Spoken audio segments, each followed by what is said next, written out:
Hello and a good morning, good afternoon, good evening, wherever you are around the world. Welcome to today's Postgrad webinar service. Today, we are joined by Newcastle University, someone that we've not heard of before in a webinar, which is very exciting. And today, we're going to be hearing about their masters in planning, urban design, and landscape architecture, which is actually a really exciting. It doesn't necessarily always sound like it, but it is actually a really exciting topic. I've actually had a little bit of an insight into what we can expect today, and there's some really exciting themes and topics to talk about. So please pop your questions in the chat and the Q&A box. We are monitoring that, and then there will be a Q&A towards the end. So please pop in that chat. Any questions that you might have, any questions or concerns or issues. And if you are watching on demand, today's date is the 10th of June 2026. If you see anything date sensitive, please just factor that in. Obviously, if you're watching this in October, September start dates might have passed by then. So please do factor that in. But for now, I'll hand you over to Kat Button. She'll be taking you through the next 40 minutes with some cameo appearances from her colleagues. I'll be back for the Q&A. Kat, over to you. Hi, everyone. Yeah, so we're here from Newcastle University to talk about some of our master's degrees, particularly those in planning, urban design, and landscape architecture. So I'm going to be talking through Newcastle as a city and the university campus and what you can expect when you get here, and some of our facilities, which within the School of Architecture, Planning and Landscape are really exciting and there to support you throughout your studies here. And then I will be handing over to colleagues to talk about three of our degree programs: the MSc in Urban Planning, the MA in Urban Design, and the MA in Landscape Design. And we really would welcome any questions that you have about those courses or about study here in Newcastle, which is a super friendly place and a really student facing place to be, really vibrant, lots of things going on here up in the north of England. So we are really well connected to the world, but also into the northeast of England, with direct trains up to Edinburgh in Scotland, which is pretty close. But even though it looks far, actually you can get to London in 3 hours on the train. And we've got an airport that's really close by as well. So yeah, a really well connected place that's actually quite beautiful. So you may not have heard of Newcastle, or maybe, we've done quite well in the football recently. Maybe you've heard of us that way, but actually a really beautiful city, lots of Georgian architecture, a lovely riverscape that's got really interesting urban planning history and urban design history and landscape history. We really do draw on that region as well, but on the city, it's a really lovely place to be. And everyone says the people here are so friendly. And so I think it's a really great place to base yourself. I've been in the region now for 20 years and I really love it here. And we think that it's also a super useful place to use within our studies as well. So as well as being, a really great place in the UK to live, we think about how we can use the landscapes here, that you can be at the sea in 20 minutes on the metro, and those seascapes are really important. You can get to historical places like Durham really quickly to think about heritage, architecture, different ways to plan cities. So not just thinking about Newcastle as a case study, but about the other cities around us. Hugely important countryside as well in Northumberland, as I'm sure Steph will tell you about the landscapes around here into the countryside, with Hadrian's Wall here is the frontier that the Romans reached a long time ago. So really great set of varied landscapes, varied built environments that are wonderful places to visit and live in, but also things that we use as case studies and learn from the region that we're in, with links to places, to industry here as well, and practitioners and communities. So I think it's really important to sort of know that it's the region that's important as well. And it is just, a really interesting place to be. and experience all the different types of places that are here. And as a university, we've been doing really well in the global rankings. We're a top 140 university this year. I'm also, I think, importantly, been voted as a really great city to live in as a student, both for affordability, but also being kind of friendly and supporting of students within the city. You may have heard that it can rain quite a lot here in the north of England, but it's actually within the UK quite a dry place to be, and the sun is shining today. So yes, as it says on that slide there, less rain than Mexico City, Rio de Janeiro, Cape Town, Bangkok, and New York. So can't guarantee the sun shines every day. We do need that rain, but just to highlight that it's maybe not as grey as you might think. It's a really wonderful place to be. And there's lots to do within the city, lots of great restaurants, art galleries and theatres, some of which we have here on campus, but as well as cinemas, really great parks and places to be, and lots of really great events going on. And as I said, this means that the city of Newcastle is a really wonderful set of case studies for thinking about cities and urban development, thinking about how we design our landscapes, thinking about regeneration in different ways. We've got cultural-led regeneration, we've got key institution-led regeneration on the waterfront, all sorts of different things going on that we can bring into our teaching. And within that city, the campus is right there, right in the heart of it, next to a metro station, so super easy to get around, but within a very walkable city, walkable place, and a really beautiful campus as well. So we've got some lovely heritage buildings, student union there, and the iconic arches built on the campus. And then you should be able to see there that the building with the red ivy on is our architecture building, and we also have some newer spaces as well. So really varied and vibrant campus, beautiful places to hang out there as well.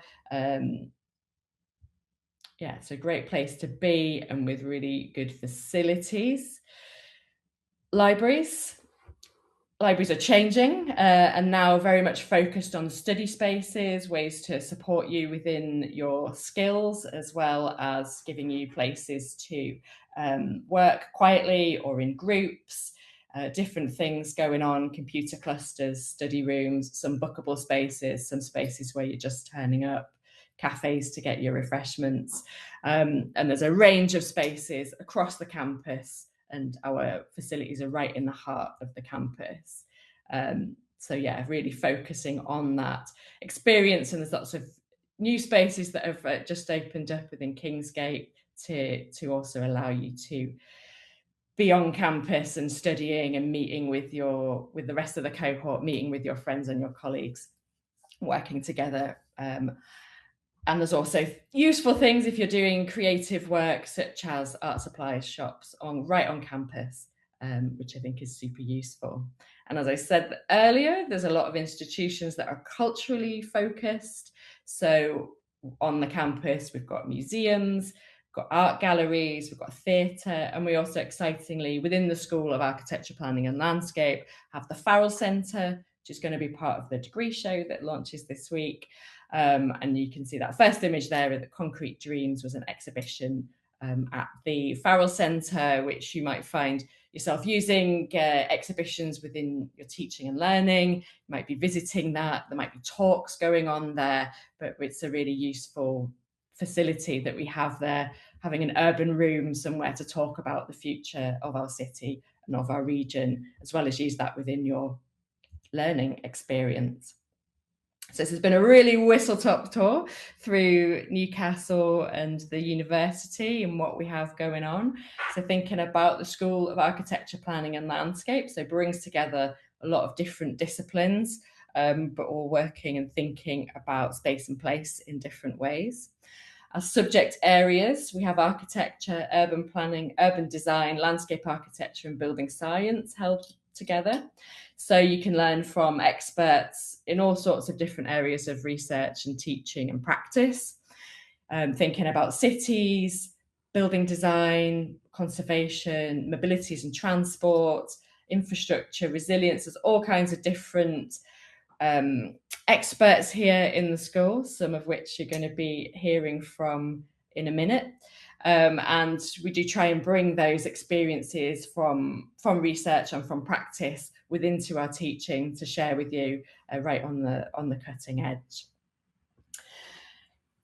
So within your studies, you might also be get invitations to represent your cohort as well, and we're really keen to get feedback from our students through course representatives. So you might want to represent your cohort and have discussions with staff about what's going on now and what the future of programs might be, and that often is through staff student committee, which is our student staff committee, which is a committee within the department that is led by students and a really good forum for feeding back about your experiences, getting stuck in.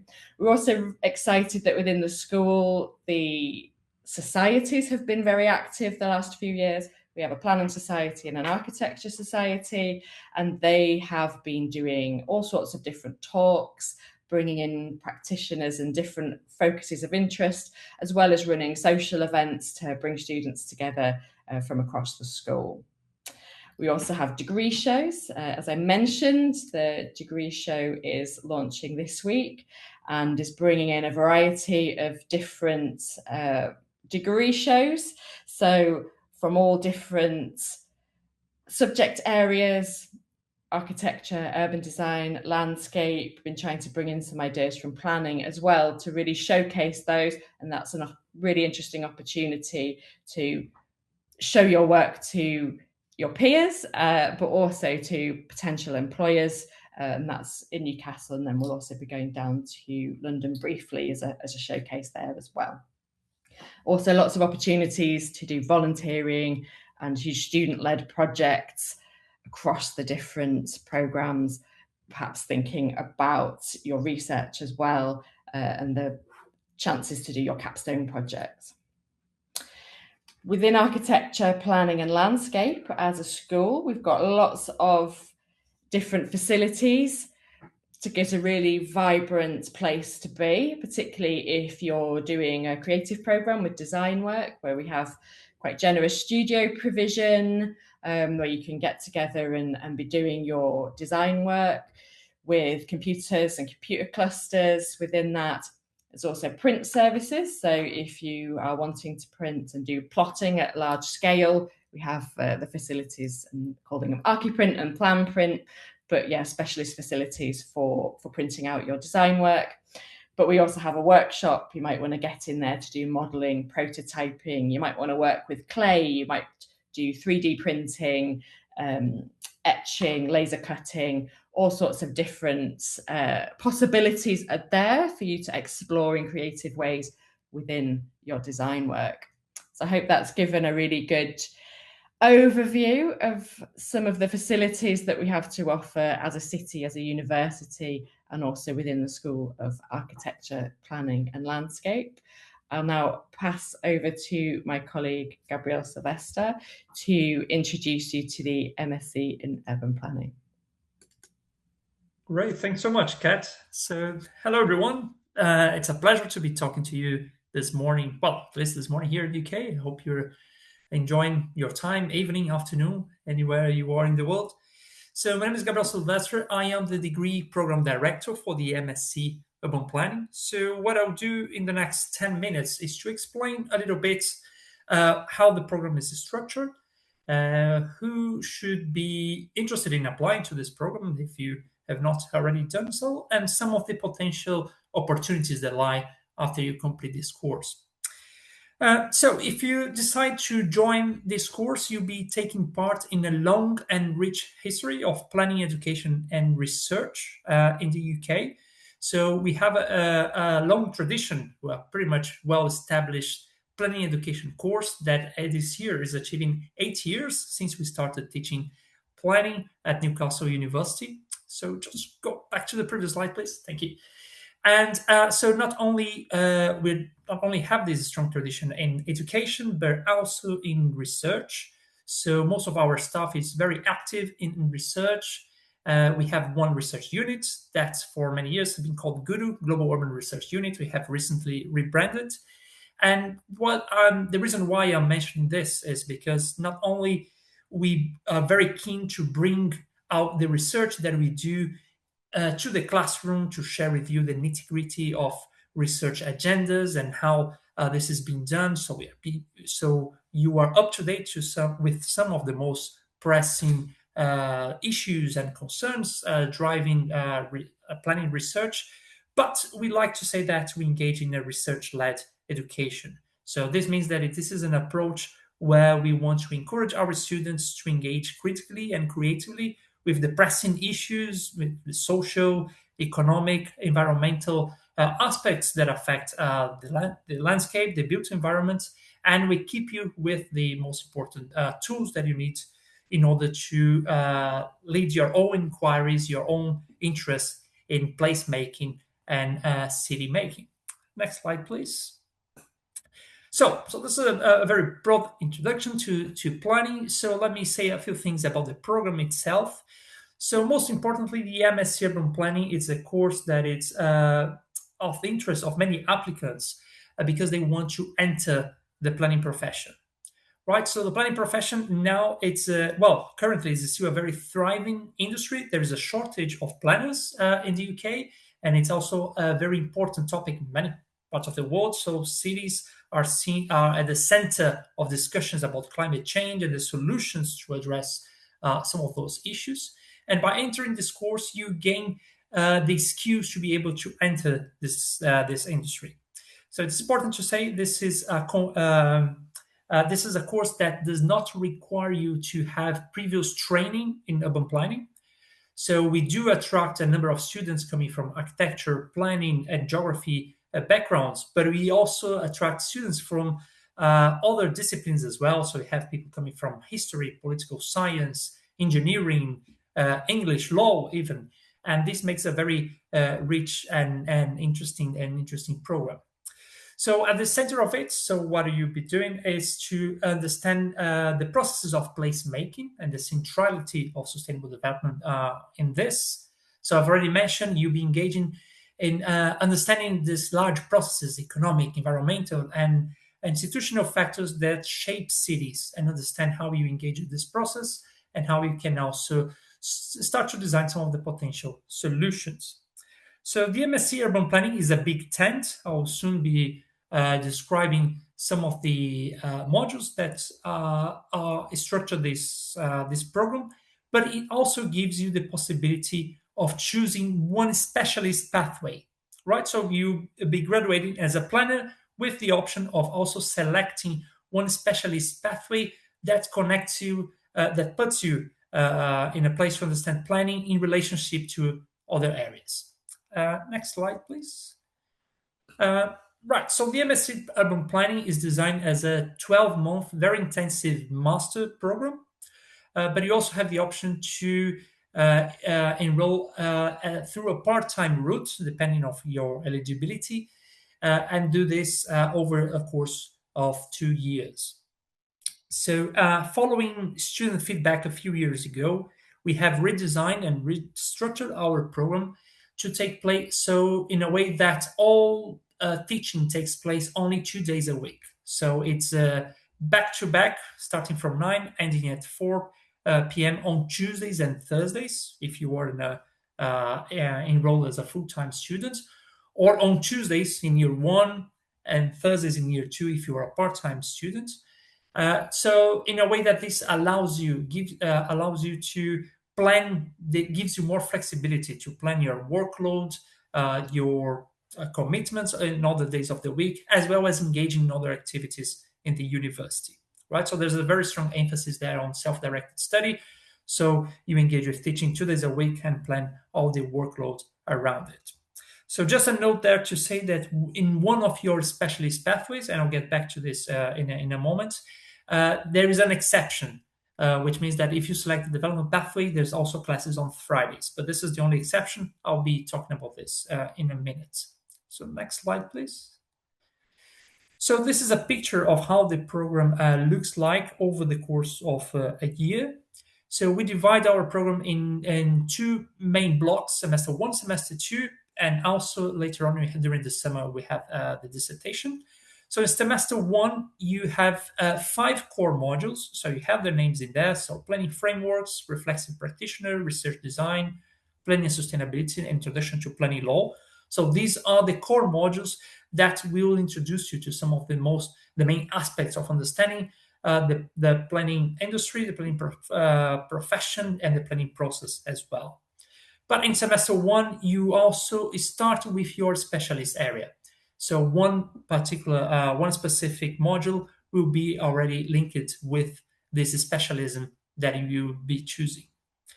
So in semester two, so if semester one provides you this foundation in terms of understanding most of theoretical debate, but also some of the practical aspects of it, the emphasis in semester two is on the practical aspects. So we'll be applying a lot of the things you see in semester one and semester two around projects, and especially in the specialist pathways that you'll be selecting. So you be having 2 modules in this specialism alongside other modules such as economics of development, planning power of people, and specialist strategies. Some of those you'll be working in groups to design some strategies for placemaking and interventions in the urban space.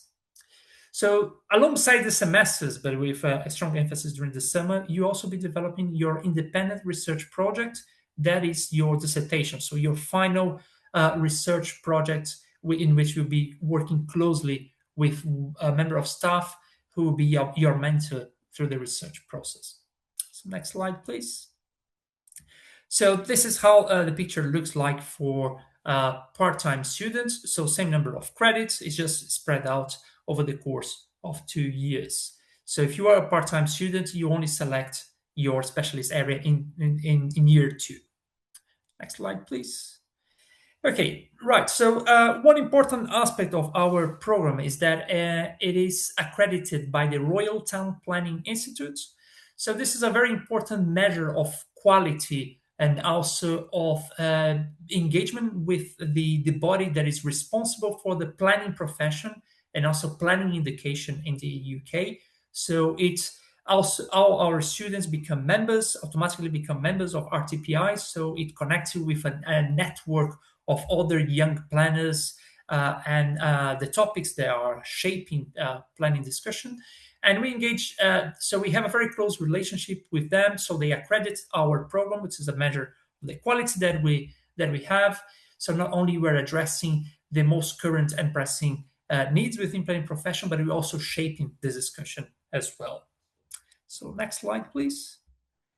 So all our students will come out of this program, becoming from a program that is accredited by the Royal Town Planning Institute, so they can enter the planning profession.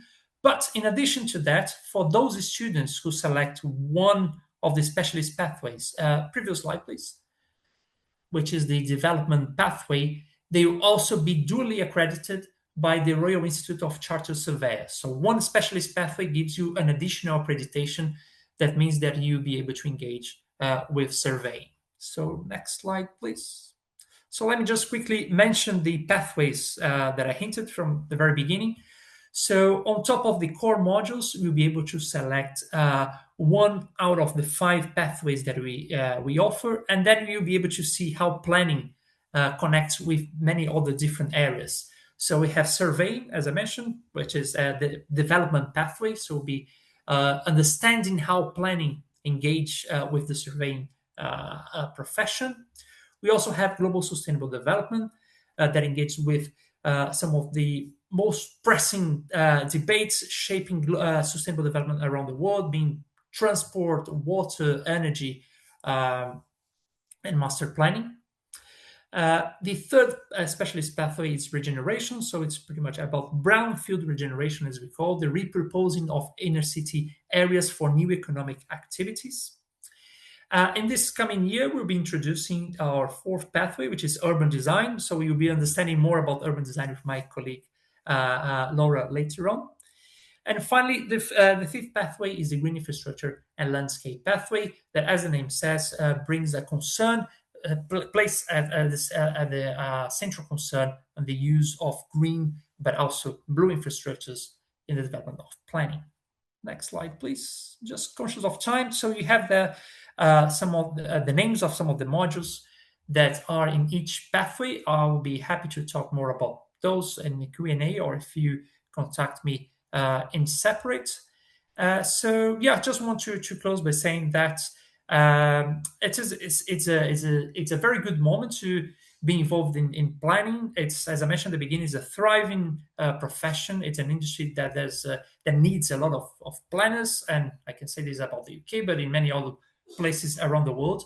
Most of our students soon find opportunities after they graduate, and those opportunities are really, spread out in the public sector. Many goes to work for local authorities or central government, but also in the private sector. So many developers look after our graduates, but they also engage in the third sector, in international institutions, charities, and so on. So thank you very much for your attention, and I will be passing on to my colleagues now. Thank you.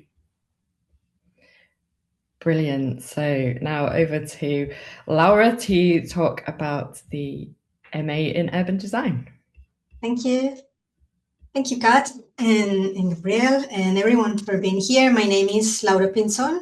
I'm a lecturer in the Masters in Urban Design and in the school in Architecture, Planning and Landscape. And I'll be talking to you about the Masters in Urban Design. Okay, yes, we can go to the next slide, please.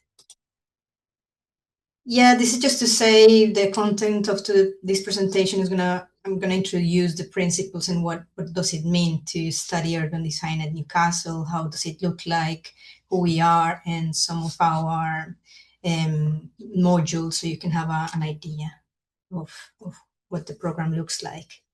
So urban design, it involves several disciplines, and it's including architecture, planning, landscape, civic engineer, environmental studies, economy, whatever we think is associated with creating a space, the space that is in between the buildings and the city. So the space that connects the city and that makes us where we experience the city. And so it operates across different scales of space and time. So we're talking about understanding and designing streets, but also larger structures and strategies in a city, or corridors of green and public space across regions. Yeah, we can go to the next slide. Thank you. And how does it look studying urban design at Newcastle? So we see this as a critical space for reimagining sustainable, inclusive, and just urban environments. We have a curriculum that integrates theory and practice to deepen this understanding of how the city changes and what would be the best way to plan and design those changes. It offers strong connections to practice in the region. We are very including a lot of in our guests, and in the projects we use are also connection what was happening already in the city and in the places we're studying. And it has a commitment to explore innovative and alternative design approaches to address these societal challenges, all the crises that we experience in our cities, the environmental crisis, socio-political crisis, affordability crisis, a dynamic studio environment that connects students with professionals across different disciplines, which I mentioned, and as you can see, it has like a connection to what Gabriel was already presenting from the MSc in planning. Okay, thank you. Maybe next slide. The aims of the program is to build in the students a core knowledge and skills about urban design, which is going to be connected to these different disciplines, to develop an understanding and the ability to evaluate change in physical, economic, and social environments. So it's this idea about what is how cities change and what does that imply, who is being included, who's being excluded, what those changes are addressing, or what challenges they can also be recreating or sorting.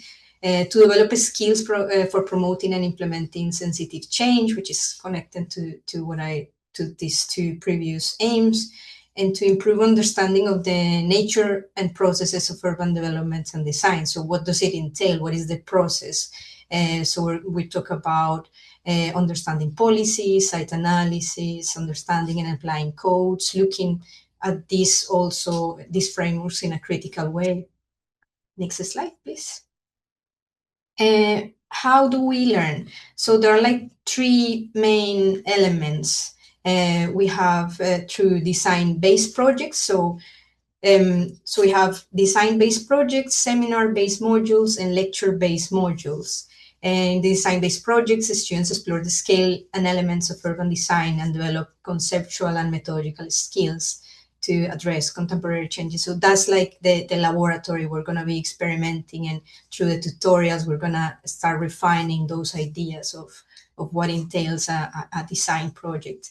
Through seminar-based modules, students examine theoretical debates informing processes of urban development and design. And through lecture-based modules, you will have the opportunity to have and talk and have these exchanges with practitioners from different fields to learn about contemporary urban design practice and in the links to theory.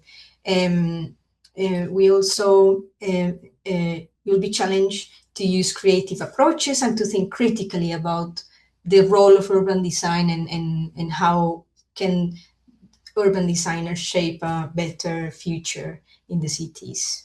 Next slide, please.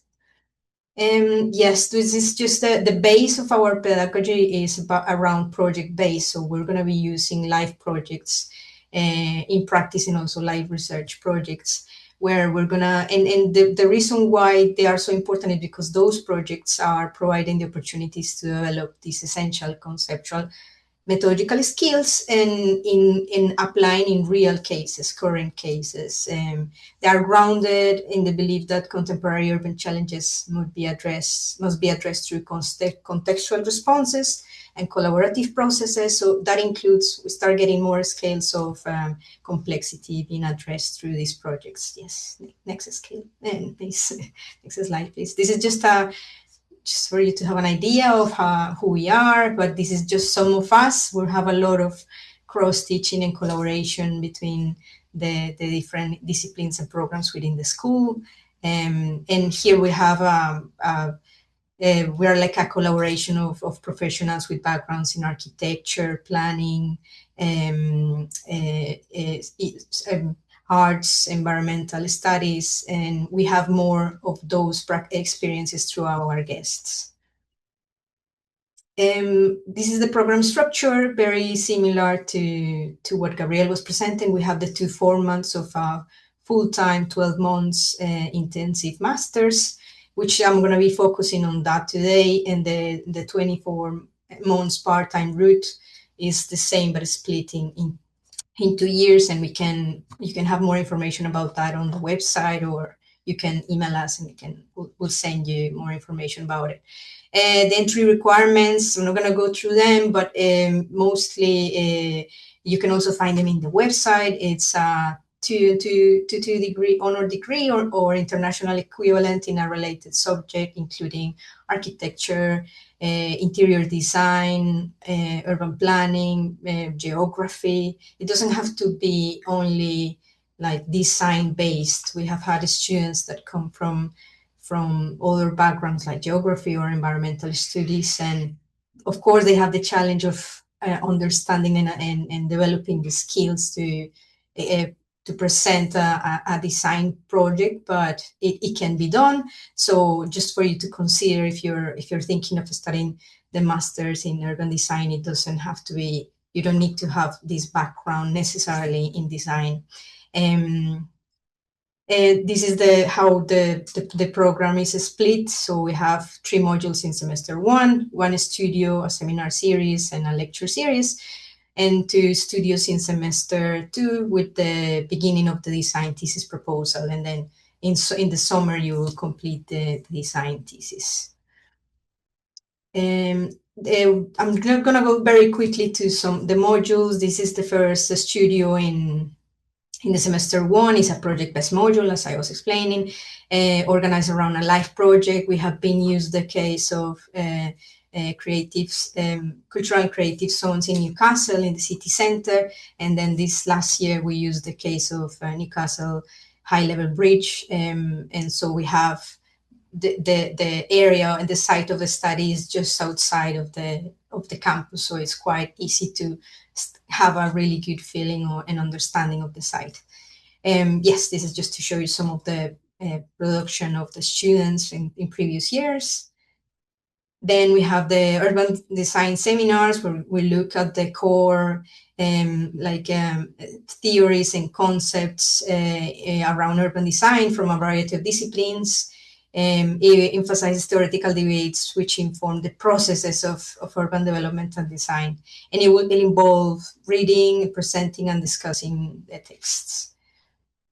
We also have in the first semester the principles and practice of urban design, where we have a variety of guests from several practitioners involving different specialist fields in the built environment. And this is to raise awareness of the variety of aspects of urban design and make links between the theory that you've been exploring in the seminar and the design practice in real projects. And this is assessed through the blog, which I'll show you at the end. In the second semester, this is the main studio. The housing alternatives is again focused on our project, like a real project in the city or close to Newcastle. We also include presence from the region, and it also has a part that is assessed by the blog writing. Yes, this is just to show some of the work of the students. Thank you. In the second semester also there's another module, design-based module, which has a critical look and understanding of design codes and what does imply, how can they tell us. They give us like the cards. So if you imagine a board game, the codes are more or less like the cards and the instructions of how you can play the game of designing in the city, and it's a simple way to look at it. And this is some of the production of the students in previous years, some of their projects, and the modules. And then the beginning and the finishing of the design thesis, which starts in second semester, but it's concluded in the third semester in the summer. Yes, okay, I think because of the time we can go to the next one. Yes, this is just other elements of the programs. Well, the facilities, Kat presented those earlier in the presentation. It includes the printing and workshop facilities, the fine art shop, the library. We have a very good urban design studio provided with tables and computers and printing. And the blog, which I would like to invite you, if you're interested or more curious about the masters, I will encourage you to visit the blog, and you can see the projects. You can see some of the reflective experiences and summaries from the students. And the blog writing in the blog is connected, is part of the assessment in both semester. In the first semester is 100% of one of the modules, and in the second semester is the 10% of the design module. We also have the Instagram account. If you want to follow us there, you can also see some of the work we do.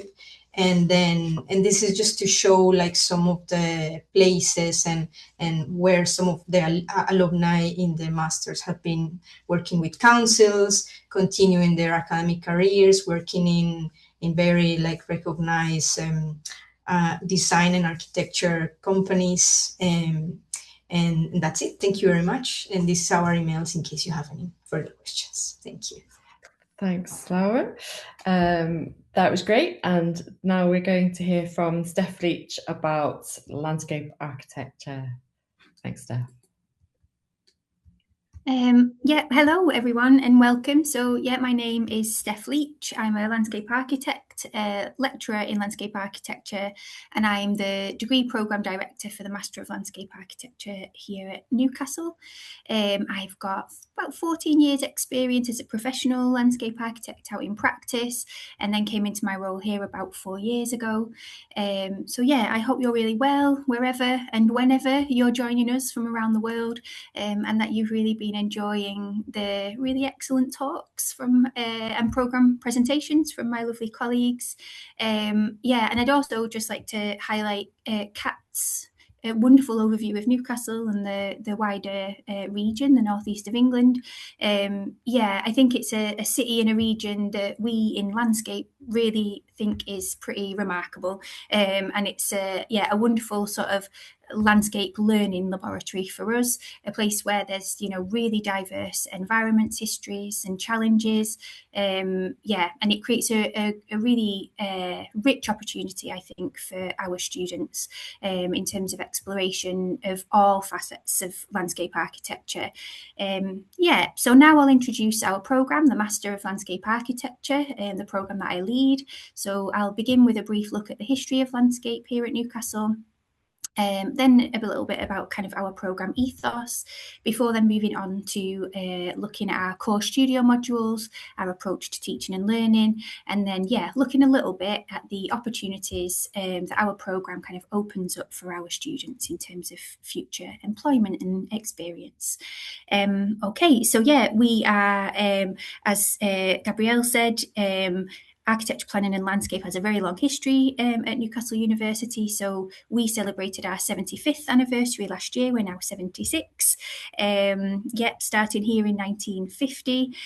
We've also got a really rich research culture here in landscape.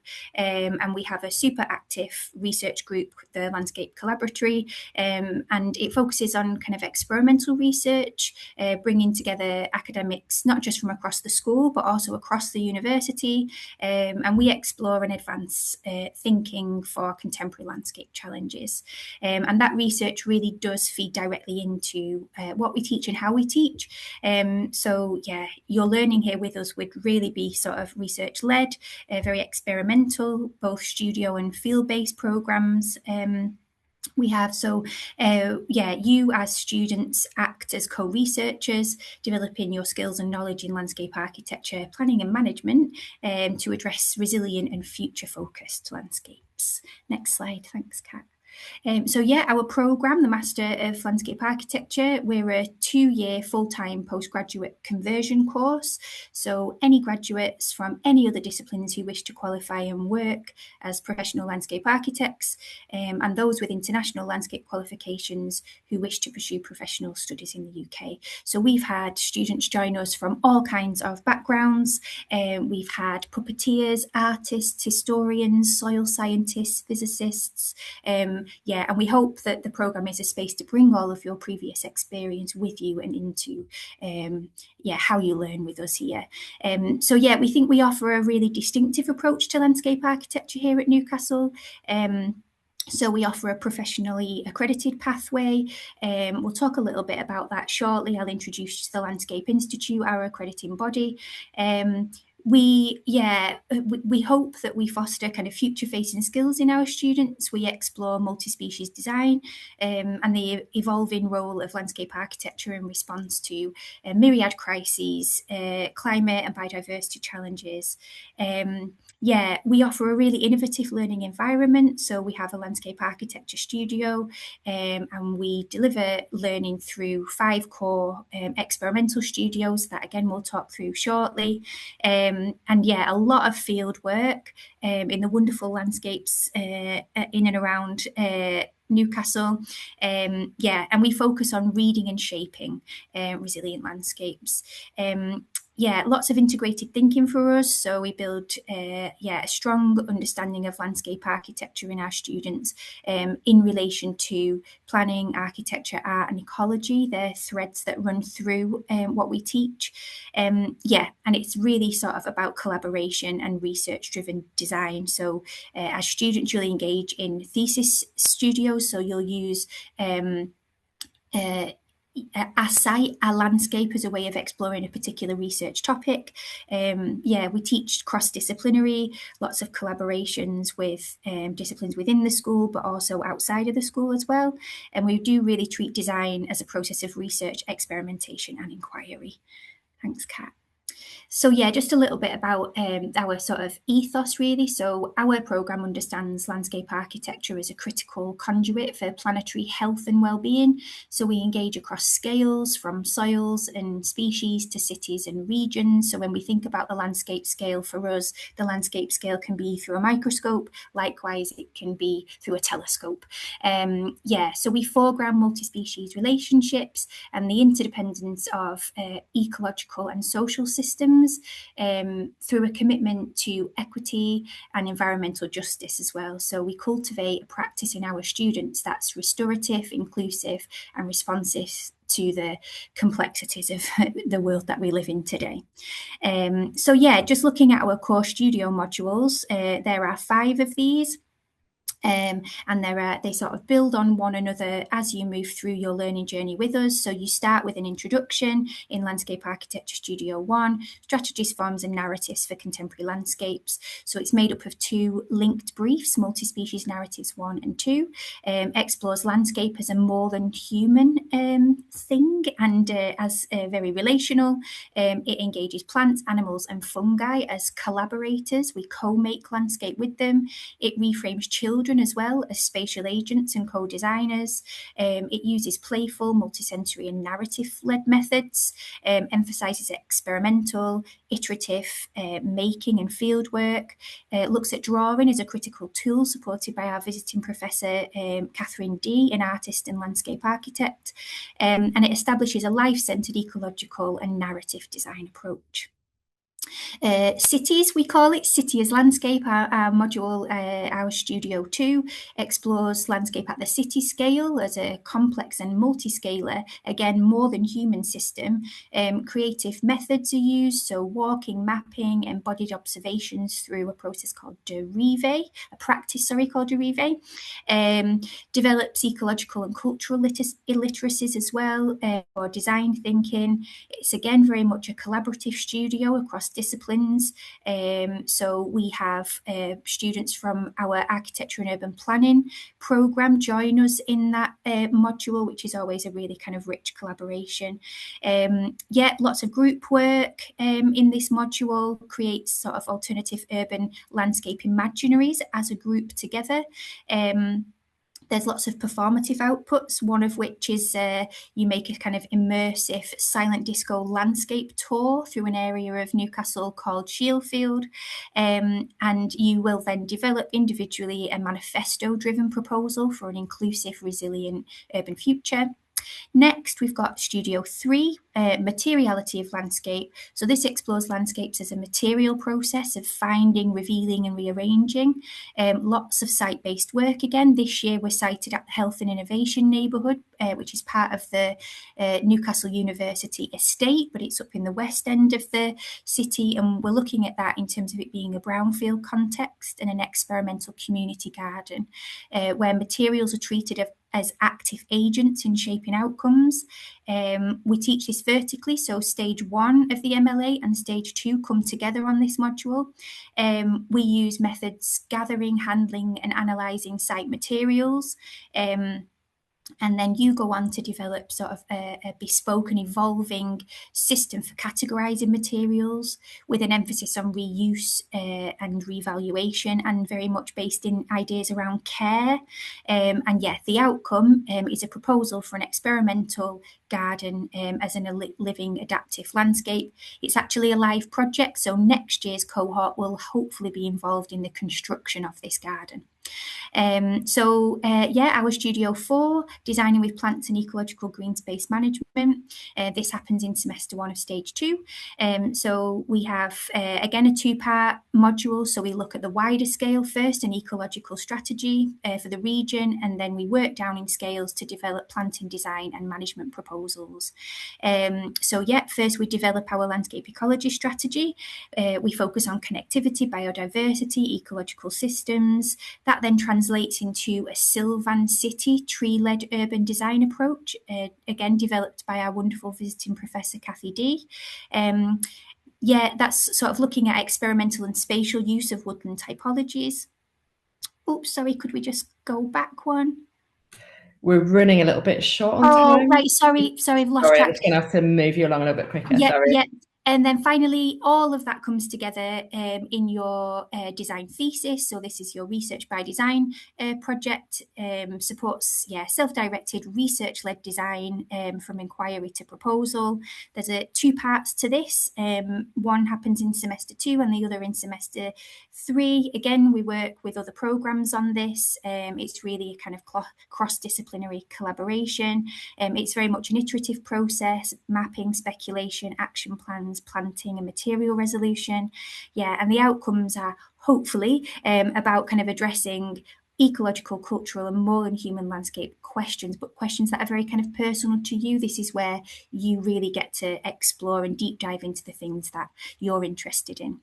This is what the structure of the programme looks like. So in stage 1, semester 1, you have 3 modules. One is one of our core studios.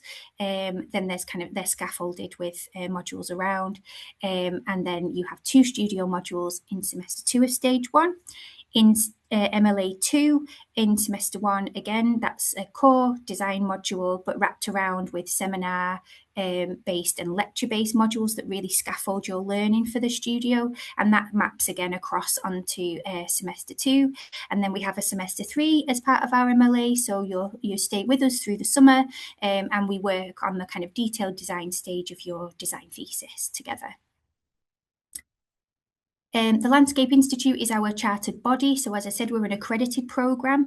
So that means that on completing our programme, graduates can join the Landscape Institute's pathway to chartership, and you can become a chartered member of the Landscape Institute. You get an automatic student membership for that as well, with huge amounts of resources that you can access through that membership.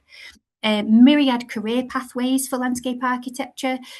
So yeah, lots of our graduates have gone on to look at things like ecological design and restoration, work in nature-based solutions, thinking about climate adaptation. Sorry, could I just quickly skip through that? Sorry, yeah, thinking also about the public realm in cities and the multi-species design there, larger scale as well, green infrastructure strategies, environmental consultancy, so thinking about landscape and visual impact assessments, biodiversity net gain, stewardship, working with communities, participatory methods. The list is endless. As Gabrielle said, with planning, landscape really is it's a program a profession that is crying out for graduates at the moment. So employment opportunities are vast in the UK and wider as well. So lots of our students have gone on to work as landscape architects, also as landscape planners and landscape managers in the third sector, in design studios, in sort of multidisciplinary, larger national and international firms. So yeah, lots of opportunity. As I said, high demand. There's really an urgent need for landscape architects. And there's a significant skills shortage that hopefully our graduates can go on and fill. We also have an Instagram, and so there's a QR code there to scan. Take a breath. Thank you. Brilliant. Thanks, everyone. I hope that you've all absorbed lots of information about our degree programs in urban planning, urban design, and also in landscape architecture. Okay, I think are we at the stage where we can take some questions now? Yes, please. I know we've only got a few minutes, but we'd love to. Yeah, no, that's fine. Apologies, Steph. I think obviously you're at the end now, and we've got to catch up on time. So many apologies. Let's go through some of the questions. If we can start with, and I can see Gabrielle, I think you're responding to this anyway. What job can I expect off the back of this? Now, can I go through Steph, Laura, then Gabrielle, if that's okay? because obviously it will vary depending on the course and program that they take, but I would imagine most of it will be roughly the same background anyway. So, Steph, can I start with you if that is that okay? Because I know it's quite a broad question, but what would you expect the student to go into? Yeah, so as I said, sort of, yeah, we're landscape is a inherently plural and integrative field. So we have the landscape architecture, more sort of design based practices, and then there's landscape planning and landscape management as well. And yeah, we teach across all of those things as part of the Masters of Landscape Architecture to make you kind of ready for that environment that you can enter. Upon graduation. So yeah, we've got lots of connections with not just local practices in the Northeast, but beyond, and that's because I guess through my history in practice and colleagues' history in practice. So we're really well connected, and we support our students to develop their CVs, their cover letters, etc. And we facilitate contact with practices to support, hopefully walking straight into employment upon graduation. Excellent. Laura, if I can move on to you, if that's okay. And so I'd imagine it'd be roughly the same, but a few tweaks here and there, won't there? Yeah, thank you. Yeah, I think in urban design, there are like possibilities to work with the public sector. So with city councils, we see calls for positions in urban design in different councils in the Northeast. For example, there have been a recent like demand for this. Also in the private sector, in design practices, in architectural designs, or are like the practices focused on urban design. There's also a connection with the Urban Design Group, which is a national group. And so we are part of that. We have the connections, and whenever there is a social in the Northeast, we invite the students, and we have had alumni connected to practices through that group too. And there's also the possibility of continuing the academic path, so working in research, doing a PhD, but also the connection with the third sector. And there are lots of like community-led initiatives around urban design and participatory processes. So I think these are the paths, and we're also, as Steph was saying, we're very happy to collaborate and improve the connections and share CVs, things like that. Thank you. And Gabrielle. Okay, thank you. Yeah, quite similar as well. So many of our graduates, they go on to work, for instance, in the private sector for consultancies or developers, as well as in the public sector, local authorities, central government as well. So we have alumni, for instance, in they keep changing the name. So now it's the Ministry of Housing, Communities and Local Government, for instance, but also in the voluntary sector, as I said, to charities and international organizations. And also taking the cue from Laura, some of our students, they decide that they really like the academic experience, and they continue to pursue another degree in PhD, so to follow this on with a research-based then degree. Excellent. That was one of the questions that's come actually. After the masters, can I do a PhD in Population Health Science Institute? So yeah, I think you've kind of answered that there. There'll be many students that will go on and do that. Can I talk about the class sizes and program sizes? Because one thing that struck me when all three academics were kind of talking about the different programs is just how boutique and intimate the programs are in terms of how well you will know the student. I'm guessing there's smaller program sizes and smaller class sizes, just simply because you can then get to know the student a little bit more. Um, if I can come to you at this stage, Laura, if that's okay, if you can tell me more about your program, and then we'll go again through Gabrielle's stuff, but I'd imagine it's all very similar. Yes, I think it's because it's in our case, because the core are like project based and design based. We do a lot of tutorials, so that means one-to-one exchanges of like 20 minutes, half an hour, where we are only focusing in the development of someone. And then in the studio culture, that makes it easier to get to know everyone. Students gain a lot by sharing the space and sharing the studio. But also depending on the sizes because different years we might have had a cohort of like, I don't know, 12 students, and then the next year we had 24, 27. So depending on that, we have more tutors within the studios. That is to secure that we have the quality time for one-to-one tutorials is not going to be affected by the numbers, because we need that. They need that in the process. Yeah. Excellent. Gabrielle, if I can come to you at this point, also to elaborate further, I'm just conscious of time as well. The types of student in your classes, will it be very multicultural? Will it be different nationalities and therefore make it quite interesting?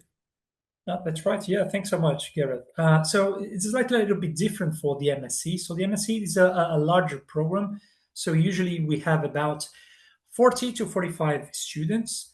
It's very diverse, both in the sense of the disciplines that they come from, what they studied before, but also it's very much looked after by students from not only the UK but from elsewhere as well. And I think this only enriches not only teaching, but also studying and interaction as well. So despite being a large number, so within the specialist modules, they are able to stay in smaller groups. So we have 5 pathways. So you can, by the numbers, you can see how it becomes a more intimate environment.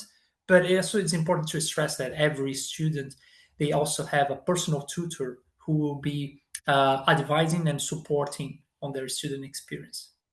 Excellent. And Kat, just to wrap things up as well, there's been a couple of questions around, can I do this online? I think that kind of defies the point, really.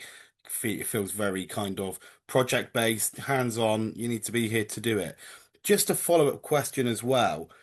There are many programs around the world which you can go and have like a summer session somewhere, or you can go and spend 2 weeks and do a case study in European countries. Does this apply for any of the programs that fall under your remit, or is it all kind of a case by case scenario? At this point, yes, you're right. It is in person, and as we said, we lean very much into the region and learning from the place where we are. We think that that's super important, to be learning from Newcastle as a city, from Northumberland as a region, from the coast, the hills, the cities that we have here. And at the moment, that's really is our focus. We do some transnational modules within the MSc Urban Planning, if you choose that way, teaching with and across some students at institutions in India to learn from different perspectives, but also we have a huge number of perspectives within the classroom here, and that at the moment is the real focus, is drawing from the brilliant, beautiful region that we have here in the northeast of England. And it is as well, I must emphasize that those of you that have never been to the UK, it's a part of the world which I didn't know was one of the driest cities in the UK, but it is a great part of the world. So anyone that's interested, please find out more information, communicate with the team. There has been one final question come in, and please, whoever sees fit that picks this up, please do so. Someone said they're interested in urban planning and their bachelor's is in civil engineering, and I'm in Africa. How well does the MSc program support students transitioning more socioeconomic and policy side of urban planning, and what advice can be given as an international student? Now, it's quite a broad question, but it's a good point. If a student has got an undergrad degree which perhaps isn't as relevant as it should be, are there conversion courses or are there summer programs that they can take to get them up to speed? So this is thinking about urban planning. So for the other programs we've spoken about, you would need a portfolio, and there's a design based. For the MSc Urban Planning, it is a conversion degree, and gets conversion accreditation as well, meaning it goes from 0 to 100 within that 12 months. So we do get students from a range of things. I think civil engineering actually sets you up really well for understanding spaces and places. We've had students from all kinds of different backgrounds, maths, music, just pop it into my head. So it is based on bringing you into the discipline, really starting from the ideas that you'll know how to write an essay, hopefully, but that we're bringing the knowledge about planning, and that most people won't have studied planning directly as their undergraduate study. So yeah, the whole idea is that we'd be bringing you along, and I think that civil engineering would be a great starting point to then take on urban planning. Yeah. Great. I think that there's so many questions around when they're a student, what to do next. International students, it can be daunting, it can be different, it can be excruciatingly painful, whether it's the visa process, whether or not it's the not knowing what you're walking into, whether or not you need some more information. But please, please communicate with the team. We've seen here on the webinar, we've got Laura, Gabrielle, Steph, and Kat all more than approachable by the looks of it. So please communicate with them. If you've got any questions around funding, scholarships, anything like that, they'd be more than happy to help you. So please reach out, communicate, and please don't sit there and suffer in silence. If you're not sure, please reach out. But for now, all five of you, four of you, should I say, thank you very much. Hopefully we'll hear from you next year. If not, best of luck for the 2026 recruitment. Wish you all the best with any students that apply and enroll and take the program. And if you have any problems, let us know. Thank you. Take care. Bye bye.